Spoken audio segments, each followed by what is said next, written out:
በጣም ናፍቃችሁኛል የትዝታችን በኢቢኤስ ተመልካቾቻችን እንደምን አላችሁልን? በሲዝን 1 እንግዲህ እንደሚታወሰው የፒያሳ ትዝታዎቻችንን ጨርሰን አሁን ደግሞ በሲዝን 2 መርካቶ ተገናኝተናል።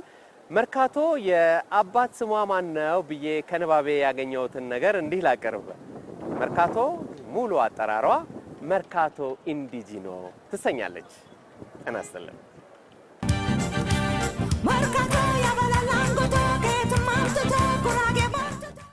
መርካቶ እንደሚታወቀው በሀገራችን ኢትዮጵያ ብቻ ሳይሆን በአፍሪካ ደረጃም ትልቁ የክፍት ገበያ ወይም ደግሞ ትልቁ የገበያ ቦታ በመባል እንደሚታወቅ ብዙዎች ታውቃላችሁ ብዬ አስባለሁ። የመርካቶ ታሪኮቿን እዚህ ተገኝተን የተለያዩ ቀረጻዎችን በመናደርግበት ጊዜ ታዲያ በእውነት ነው የምላችሁ ከፒያሳ ያልተናነሰ እጅግ በጣም ለጆሮ እንግዳ የሆኑ ብዙ ያልተሰሙ ብዙ ያልተነበቡ ታሪኮች እንዳሏት መርካቶን ለማየት ችለናል። ስለሆነም በዚህ የክፍል 2 ትዝታችን በኢቢኤስ የመርካቶ ያልተሰሙ ያልተነገሩ በጣም አጃይበኛ ታሪኮችን ወደናንተ ማቅረብ እንግዲህ ጀምረናል ማለት ነው። በቅድሚያ ግን የመርካቶ ገበያ እዚህ ከመቋቋሙ በፊት እዚህ ከመቆርቆሩ በፊት አዲስ አበባችን የነበሯት የገበያ ቦታዎች ምን ይመስሉ ነበር የሚለውን የሚከተለውን ዘገባ ወደናንተ እናድርስና ተመልሰን እንገናኛለን። ጥንታዊቷ ኢትዮጵያ አክሱም፣ ላሊበላ፣ ጎንደርና ሐረርን ከመሳሰሉ ስልጣኔዎቻችን ጋር በየዘመናቱ ከፍተኛ ደረጃ ደርሶ የነበረ ንግድ እንደነበራት ታሪክ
አሁን ደግሞ ለመርካቶ መመስረት ምክንያት የሆኑ አበይት ጉዳዮችን ባጭሩ ነኝ። አጼ ምኒልክ አዲስ አበባን ለመኳንንትና ለመሳፍንቶቻቸው ሲያከፋፍሉ የጦር ሚኒስትር የነበሩት ፊታውራሪ ሀብተ ጊዮርጊስ ዲነግዴ አሁን በስማቸው ከሚጠራው ከዚህ ከምትመለከቱት ድልድይ በላይ የሚገኘው ቦታ ባለቤት ስለነበሩ በጥንቷ መርካቶ ታሪካዊ ሥራ ለማኖር ቀዳሚ ሆነው ነበር። ፊታውራሪ ሀብተ ጊዮርጊስ በወቅቱ ጌሾ ያስተክሉበት የነበረ ሰፊ ቦታ አሁን ድረስ ጌሾ ግቢ እየተባለ አሻራውን ሳይለቅ መጠሪያ አድርጎታል። ራጉኤል ቤተክርስቲያን የተሰራበት ቦታም የፊታውራሪ ሀብተ ጊዮርጊስ ዲነግዴ የሳር ክዳን የነበረው ትልቁ እልፍኛቸው የነበረበት መሆኑ ሲሆን እልፍኙ የፈረሰውም በ1940 ዓመተ ምህረት ነበር።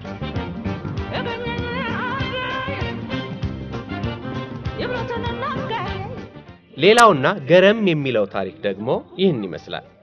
ፊታውራሪ ሀብተ ጊዮርጊስ ዲነግዴ የሳር ክዳን እልፍኛቸውን ካፈረሱ በኋላ የቀለሱት ትልቅና ዘመናዊ አዳራሻቸው ዕጣ ፈንታ ነው። ይህ አሁን በምስሉ ላይ የምትመለከቱት የሀብተ ጊዮርጊስ ዲነግዴ እልፍኝ የየመን ኮሚኒቲ ትምህርት ቤት ከመሆኑ በፊት እስከ 1934 ዓመተ ምህረት ድረስ የወቅቱ ዘመናዊ የመጀመሪያው የአሜሪካ ኤምባሲ ሆኖ ማገልገሉ ብዙዎች የማያውቁት አስገራሚ ታሪክ ነው።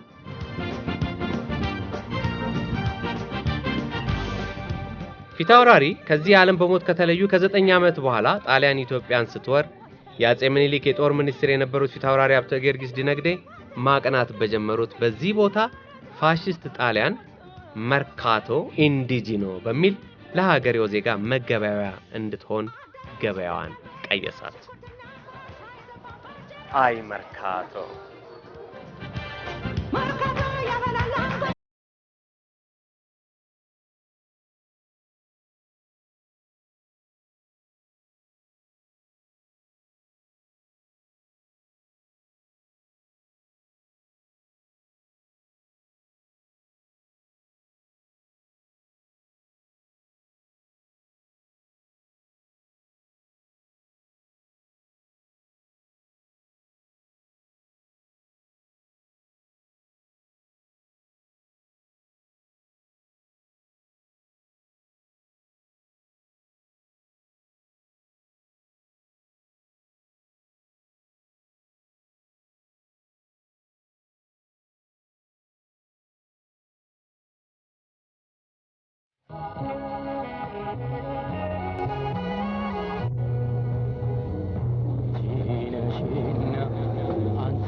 ተጫወች ፍቅሬ ምንድነው ኩርቢያ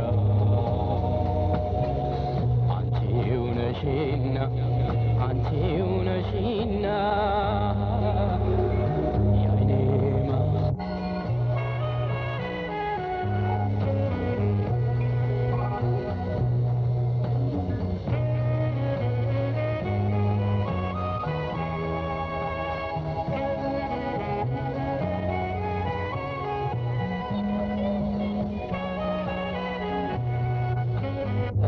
ተጫወች ፍቅሬ ምንድነው ኩርቢያ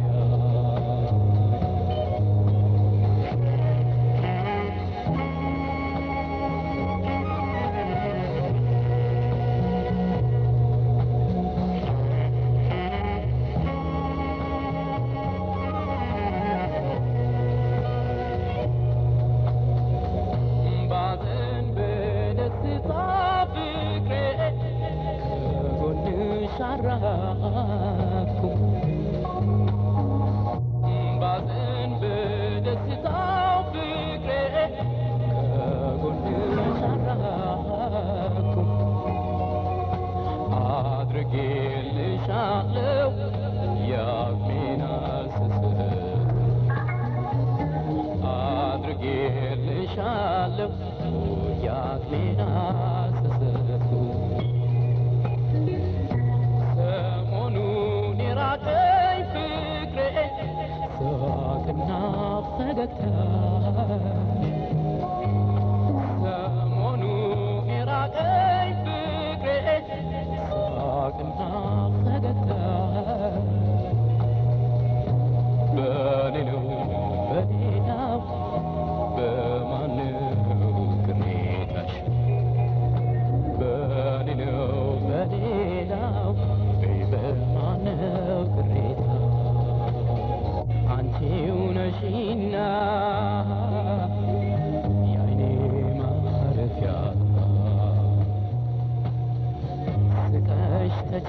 ተጫዎች ፍቅሬ ምንድነው ጉዳይ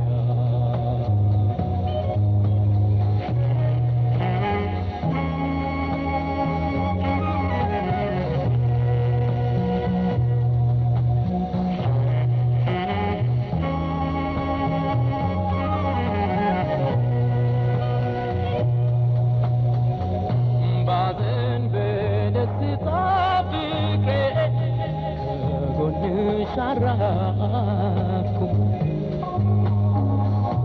ባዘን በደስታው ፍቅሬ ከጎንሽ አራኩም አድርጌልሻለሁ የአቅሜን ስስት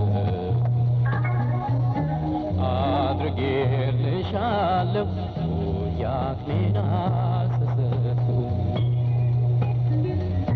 ሰሞኑን የራቀኝ ፍቅሬ ሳቅና ፈገግታ ሰሞኑን የራቀኝ ፍቅሬ ሳቅና ፈገግታ በኔ ነው በማነው ቅሬታሽ በኔ ነው በሌላው በማነው ቅሬታ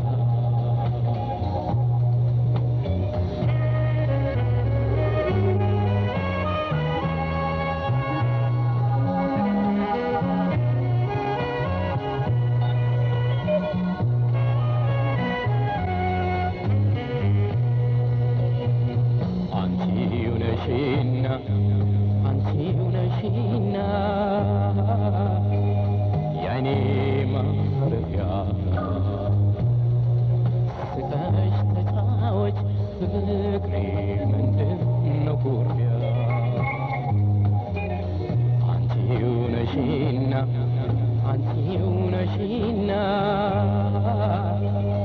የዓይኔ ማረፊያ ስቀሽ ተጫወች ፍቅሬ ምንድነው ኩርፊያ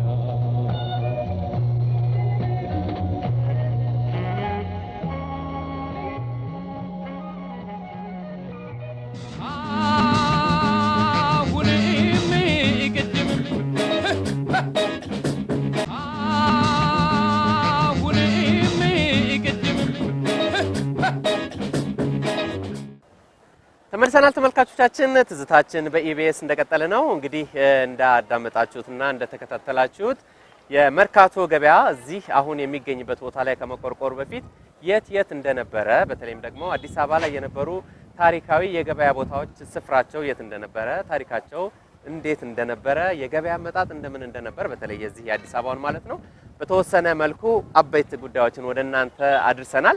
አሁን ደግሞ እዚህ መርካቶ ውስጥ ነው እና ያለነው መርኪዎች ምን ይላሉ ልንል ነው።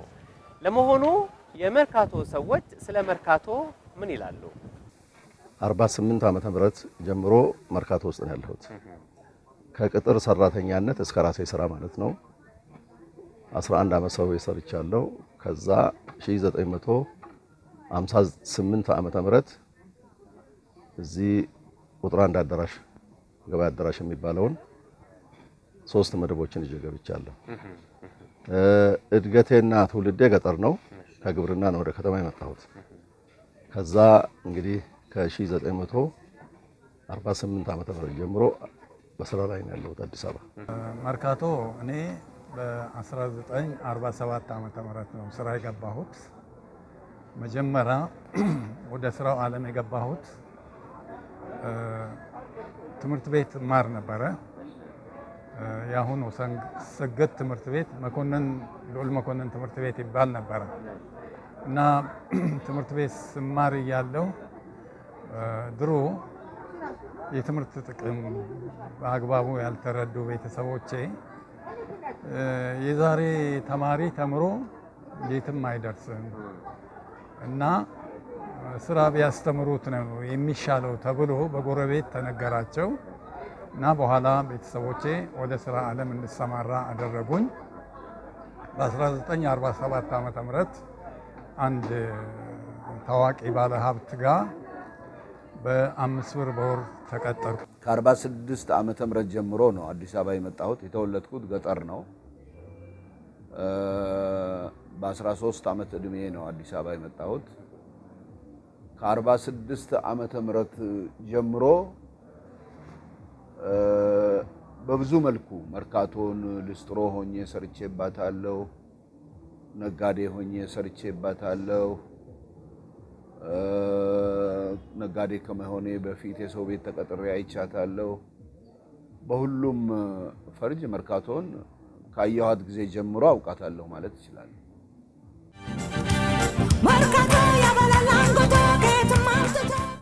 መርካቶ ያው የተለያየ ዘመን ታሪክ አላት። በ5 ዘመን ከፋፍሎ ማየት ይቻላል። አዲስ አበባ በ1879 ዓመተ ምህረት ተመስርታ 1888 ዓመተ ምህረት አፄ ምኒልክና ተከታዮቻቸው አድዋ ዘምተው ሲመለሱ ነው የአዲስ አበባ ሰፈሮች ተከተሙት። ከ1888 በኋላ ከተከተሙት መንደሮች አንዷ መርካቶ ናት። ስለዚህ በዛ ዘመን ላይ የፊት አውራሪ ሀብተ ጊዮርጊስ ዲነግዴ ሰፈር ትባል ነበር መርካቶ። ይሄ የመጀመሪያ ዘመን መልኳ ነው። መርካቶ ከ1879 እስከ 1928 ወይም ደግሞ ከ1888 እስከ 1928 ያለው የመጀመሪያ መልኳ የፊት አውራሪ ሀብተ ጊዮርጊስ ዲነግዴ ሰፈር ነው የምትባለው። ይሄ የመጀመሪያ መልኳ ነው። በዚህ ዘመን ላይ የ1898 ዓመተ ምህረት የተሰራው ተክለ ሃይማኖት ቤተክርስቲያን አለ። 1890ዎቹ ተሰራ የሚታሰብ የፊት አውራሪ ሀብተ ጊዮርጊስ ዲነግዴ አዳራሽ የሚባል በኋላ አሜሪካን ኤምባሲውን ያገለገለ ቤት አለ። ትንሽ ወደ ኋላ ወደ ምዕራብ መርካቶ ስንሄድ አማኑኤል 1904 ዓመተ ምህረት የተሰራ አለ። ይሄ በመጀመሪያ ዘመን ላይ የምናገኛቸው የመርካቶ አሻራዎች ናቸው። ሁለተኛው የመርካቶ ዘመን ተብሎ ሊገለጽ የሚችለው ከ1928 እስከ 33 ያለው ነው። ጣሊያን በ1928 ዓመተ ምህረት ኢትዮጵያን ይወራል። አዲስ አበባ በገባ በሁለተኛ ዓመቱ መርካቶ ከተማት የሚባለው በ1930 ዞሮ ከ1930 እስከ 33 ወይንም ከ1928 እስከ 33 ያለው ሁለተኛው የመርካቶ ዘመን ነው። የመርካቶ የሚለው ስሙ የመጣው እዛ ጋር ነው። ሁለተኛው ዘመን ላይ ነው። በዛ ዘመን ብዙ ነገር ነው የሰራው። ይሄ መርካቶ ግምጽቆች የሚባሉት የዛ ዘመን ስራዎች ናቸው። መርካቶ የመጀመሪያ ፕላኑን ያገኘችው ያኔ ነው እና የራሷ አሻራ አላት በዛ ዘመን ላይ። ሶስተኛው ዘመን ከ1933 እስከ 67 የሚቀጥለው ነው። ይሄ ማለት ፋሽስት ጣሊያን ከተባረረ በኋላ ንጉሥ ኃይለ ሥላሴ እስከ ስልጣን እስከወረዱበት ያለው ዘመን ነው። ሶስተኛ መልኩ ያለው እዚህ ጋር ነው። በዚህ ዘመን ላይ በተለይ ከ1952 እስከ 61 ዓመተ ምህረት ከንቲባ ዘውዴ ገብረ ሕይወት በጣም ብዙ ነገር የሰሩበት ዘመን ነው። መርካቶም አዲስ አበባም ብዙ ነገር የሰራበት ነውና በዚህ በሶስተኛ ዘመን ላይ መርካቶ የራሷ አሻራዎችና መልኮች ነበሯት። አራተኛው ዘመን የመርካቶ ዘመን የደርግ ዘመን ነው። ከ67 እስከ 83 የሚዘልቅ ነው። ምንም ቦታ ሽሚያ ካልተባለ በስተቀር ያና የሰፋ ልማት አልነበረም መርካቶ ውስጥ። አንድ ብቸኛ የልማት ስራ የሚባል ትልቅ የልማት ስራ ሊባል የሚባለው ጣና ገበያ ነው። ጣና ገበያ ለምን ሰራ ተብሎ ሲታሰብ ኢኮኖሚ ነው የሚከተለው ደርግ ኢኮኖሚ በአጠቃላይ ሊቆጠር ይፈልጋል ባለማ ደረጃ። እንደውም ቀጣዩ መርካቶ በጣና ገበያ መልኩ መንግስት የሚቆጠራቸው ትልቅ ገበያ ማዕከላትን ለመስራት እቅድ ያለው ነው የሚመስለውና የአራተኛ መልኳ የደርግ ዘመን ነው። ከ67 እስከ 83 የሚመጣ ነው።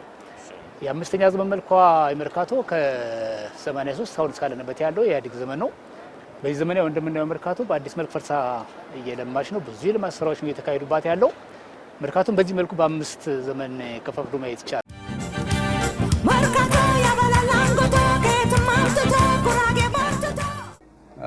የመርካቶ ታሪክ ይሄ የምታየው ሁሉ መርካቶ ዋናው ገበያ ማለት ሚሊቴሪ ተራ ነው። እርሶ ሲመጡ መርካቶ ምን ትመስል ነበር? በአለም ጫካ ነው መርካቶ። ይሄ አሁን ራጉኤል የምትመጣበት አስፋልት የለም፣ በሱ አትመጣም። በታች በመስጊድ ዞረ መጽሐፍ ተራ የሚባለው እዚህ አልነበረም፣ እዛ ጋር ነበር። በዛ ዞረህ ነው ወደ ላይ የምትመጣው አስፋልቱ። ይሄ በራጉኤል አሁን ወደዛ የሚሄደው የለም። እዚህ ድረስ በበጋ እንኳን አያስከድም። አቧራ ነው፣ ጭቃ ነው፣ አያስከድም። እና በጣም እንትን ነበረ።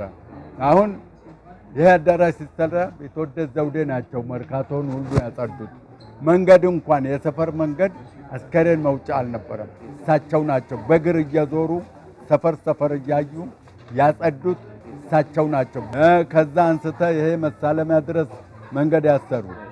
አውቶቡስ መናኸሪያው ካለፍ ባላገር ነው። እዚህ ጳውሎስ ሆስፒታል ነበረበት አውቶቡስ ተራ። የአሁኑ መናኸሪያው የጳውሎስ ሆስፒታል ግቢ ነው። እኔ በደረስኩበት ከ1949 ዓመተ ምህረት ጀምሮ በጠቅላላ ንግዱ በውጭ ዜጎች ነው የነበረው። በተለይ ከፍተኛ ማስመጣት ማከፋፈል በእነሱ ነው የተጀመረው። ይሰራ የነበረው እኛ የምናውቀው አርመን፣ ግሪክ፣ አረብ፣ ህንድ ስራቸው የተለያየ ነው። አርመኖችና ግሪኮች በቢያሳ አካባቢ ነው በጣም ዘመናዊ ሱፎች፣ ልብሶች፣ በትን ጨርቆች፣ ጫማዎች፣ ካፖርቶች፣ ባርኔጣዎች ነው የሚነግዱት። ህንዶች ደግሞ አብዛኛው ጣቃ በቦንዳ አስመጪና ከፋፋይ ነበሩ። አረቦች ደግሞ የሸቀጥ ስራ በአጠቃላይ ሸቀጥ ስራ 13ቱም በኋላ 14ቱም ጠቅላይ ግዛት በእነሱ እጅ ነው የነበረው። ለኢትዮጵያኖች በጣም ከፍተኛ እንትን ይሰጥን ስለነበረ ከፍተኛ ለኢትዮጵያ ነጋዴዎች ክቡር አቶ መኮንን ሀብተወልድ የንግድ ሚኒስቴር ነበሩ። እሳቸው ኢትዮጵያዊ ነጋዴዎችን በጣም ያበረታቱ ነበር። ምንድነው ማስታውሰው በዛን ጊዜ ልጆኛ አገር ፍቅር ገባ ነበር። አገር ፍቅር መጋረጃው ሲከፈት መጀመሪያው ሳይከፈት መጋረጃውን ከፍቶ ወጥቶ ምስጋና ነበር ለእግዚአብሔር ምስጋና ነበር። ለምሳሌ አገር እንዳጠፋ ዘር እንዳትባክን እግዚአብሔር ያቆይልን ኃይለ ሥላሴን ይሄንልና እጅ ነስቶ ይገባል። እሱ ደግሞ ሲገባ ክቡር አቶ መኮንን ሀብተወልድ ይወጣሉ። መጋረጃው አይከፈትም። መጋረጃውን ከፍቶ ይወጡና ፊት ለፊት ለህዝቡ ንግግር ያደርጋሉ። ሁሉ ጊዜ እቺ በየሳምንቱ ቋሚ ናት። ምንድነው የሚሉት? ስለ ነጋዴ ነው። ነጋዴውን ኢትዮጵያኖች በርቱ ይሄን ያበረታቱ ነበር። አጎቶቼ ልጆች አሉ። ከነሱ ጋር ተመካክረን የግል ስራ ጀመርን። የግል ስራ ምንድነው የሚሰራው? ከውጭ ከእንግሊዝ ሀገር የሚመጡ ከረሜላዎች አሉ። በሜንታ ከረሜላ፣ ባለማር፣ ባላረቄ የሚባሉ እንትኖች አሉ። እነሱን ደግሞ አንዱ ቆርቆሮ 9 ብር ነው። በጣም ብዙ ነው ቆርቆሮ። ከእንግሊዝ ሀገር ነው ታሽጎ የሚመጣው። ያንን ደግሞ ማዞር ጀመር። እኔ ትልቅ ዱላ ተሸክሜ እንዳይቀሙን እንግዲህ አንዳንድ ጎረምሶች እስቲ አምጣ ይሉና ከረሜላውን ከተቀበሉ ይሮጣሉ፣ ያመልጣሉ። እኔ እንደዛ እንዳያደርጉ ያ ከረሜላ ሲሰጥ እኔ ዱላ ይዝና ያ ከረሜላውን ነጥቆን እንዳይሄዱ እጠባበቃለሁ። ያ ይፈራና አሁን ነጥቄ ብሮጥ ይመታኛል ይልና በቃ ከፍሎ ይሄዳል 10 ሳንቲም።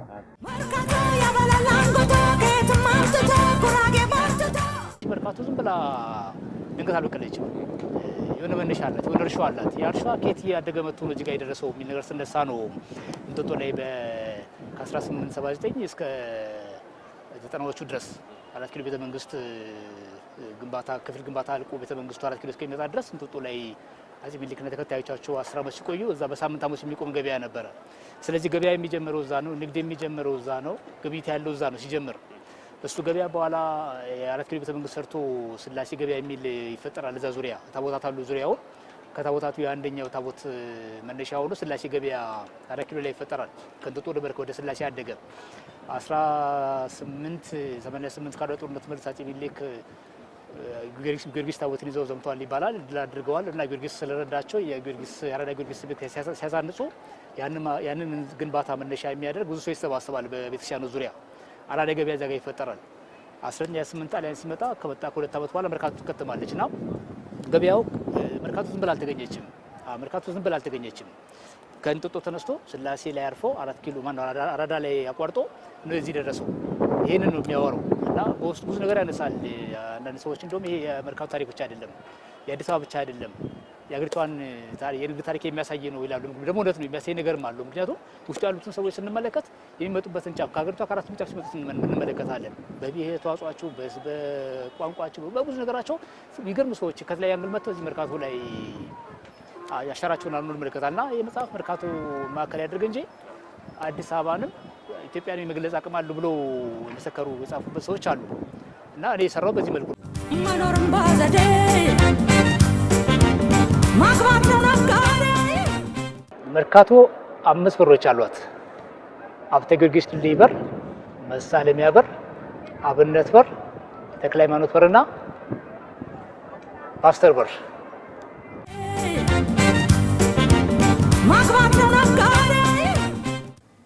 መርካቶ ለኔም ወደ አዲስ አበባ ገብተው መርካቶ ለደረሱ ሁሉ እናት ናት ማለት ይቻላል። መርካቶ የሚሰራ ብቻ ሳይሆን ሌላውን በልቶ የሚያድርባት ቦታ ናት። መርካቶ የአዲስ አበባን ከተማ ንግድ ብቻ ሳይሆን የመላ ኢትዮጵያ ንግድ ወላጅ ናት ማለት ይቻላል። መርካቶ ለኔ አባትም እናትም ጓደኛም ያደኩበት የተወለድኩበት ባይሆንም ያደኩበት ልጆች ወልጄ ያሳደኩበት ያስተማርኩበት ራሴም ከልጅነት እስከ ዕውቀት እዚህ የደረስኩበት ከምንም ከዜሮ ወደ ቁጥር የደረስኩበት መርካቶ